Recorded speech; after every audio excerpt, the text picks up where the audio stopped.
tikuvchilik qilib men bunaqa kiyimchalar tikyapman.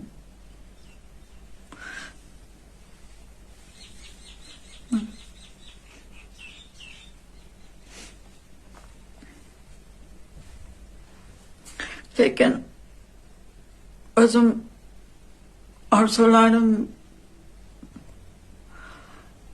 o'zim kelajagimda yaratib ertaga birovga qaram bo'lmay, muhtoj bo'lmay deb o'zimni yo'limni o'zim topish uchun imkoniyatim cheklangan bo'lsa-da harakat qilyapman.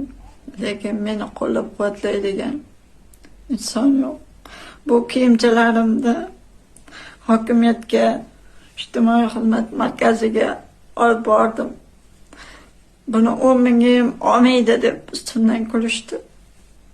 Axir men buni qancha mehnat qildim.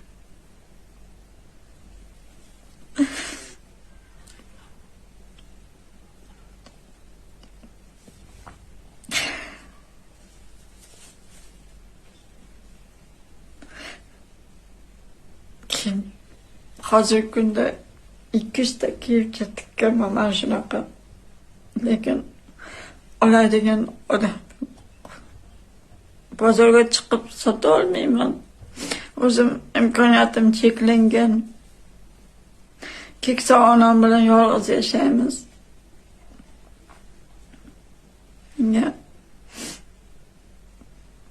Prezidentimiz ko'p joylarga murojaat qildim. Lekin murojaatim eshitishni ham xohlashmayapti. Iltimos menga shu kiyimchalarimni sotishga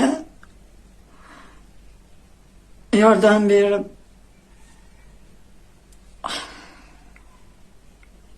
ish boshlashim uchun qo'llab-quvvatlaydigan bironta prezidentimizga yetib borish uchun shu videoni iltimos tarqatingizlar. Zora bir qizi, men ham hamma qatori yo'lim topib ketsam